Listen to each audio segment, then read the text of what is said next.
Hi viewers, welcome to Bhaskar's area. ముఖ్యమంత్రి యువనేస్తం నిరుద్యోగ భృతి. టోటల్గా యువనేస్తాలు 3 లక్షలకు చేరారు అనే విషయాన్ని మనం ఇంతకుముందు వీడియోలో కూడా తెలియజేశాం. కాకపోతే ఇందులో మన సబ్స్క్రైబర్స్ చాలా మంది కామెంట్స్లో అడుగుతున్నటువంటి డౌట్స్కు ఈ వీడియోలో మీకు సమాధానం దొరుకుతుంది. ఇక ఈ విషయాల్లోకి వెళ్తే, దేశంలోనే రికార్డ్ 10,378 మంది స్వచ్ఛందంగా వదిలేశారు.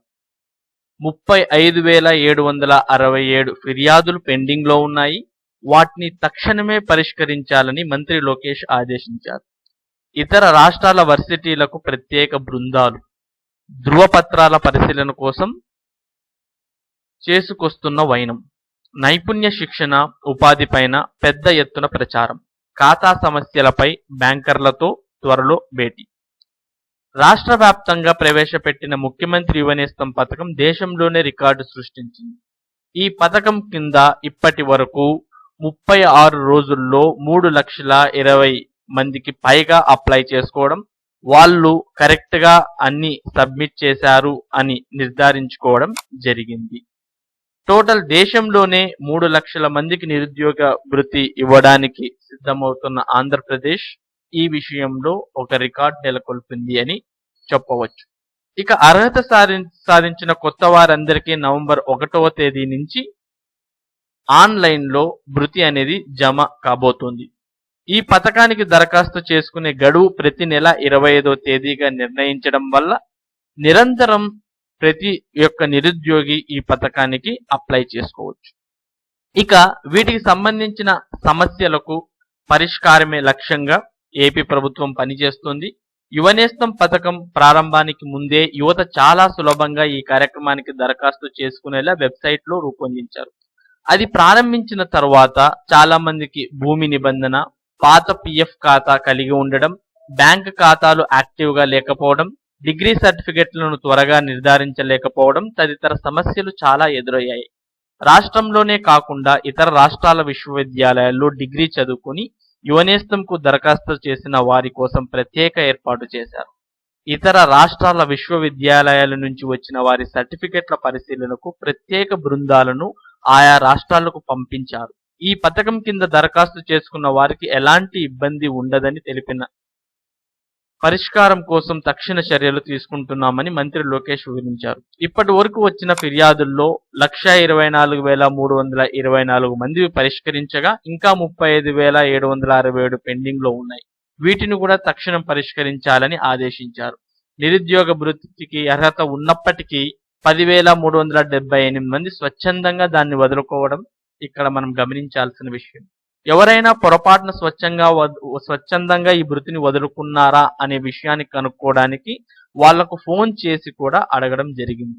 వారందరికీ ఫోన్లు చేసి అడిగిన తర్వాత పొరపాటున బటన్ నొక్కిన వారు ఎవరైనా ఉంటే అలాంటి లబ్ధిదారులను మళ్ళీ ఈ పథకం పరిధిలోకి చేర్చడం జరిగింది.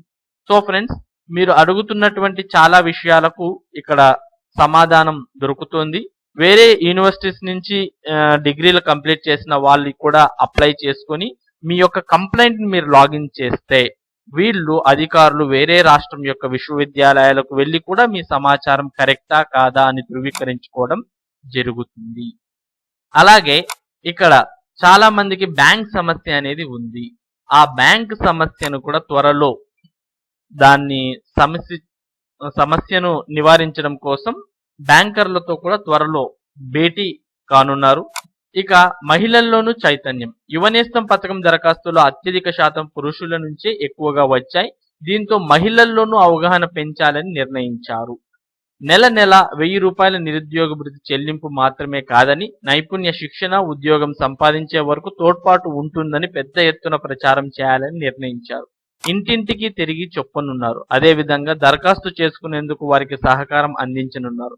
ఈ పథకాన్ని ముఖ్యమంత్రి చంద్రబాబు ప్రారంభించాక ఏ సమస్య వచ్చినా పరిష్కరించేందుకు మంత్రి లోకేష్ అత్యంత శ్రద్ధ తీసుకుంటున్నారు.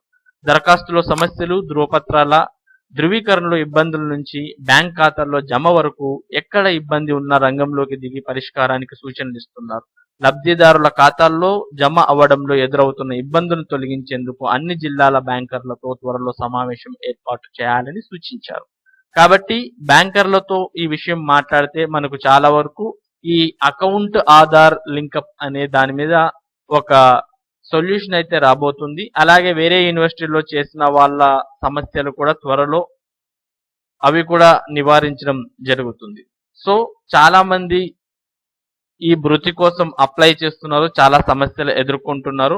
వాటన్నిటిని వెంటనే పరిష్కరించడానికి ఏపీ ప్రభుత్వం కూడా చాలా కష్టపడుతుంది అనే విషయం మనకు ఈ న్యూస్ ఆర్టికల్ ద్వారా తెలుస్తుంది. మరి ఇలాంటి యువనేస్తానికి సంబంధించిన అప్డేట్స్ ఎప్పటికప్పుడు మీకు అందాలి అనుకుంటే మీలాంటి యువనేస్తాలంతా మన భాస్కర్స్ ఏరియాని ప్రోత్సహించాల్సిన అవసరం ఉంది. మరి మీరు ప్రోత్సహించాలి అంటే సబ్స్క్రైబ్ అనే బటన్ని మాత్రం ప్రెస్ చేయండి. Thank you friends.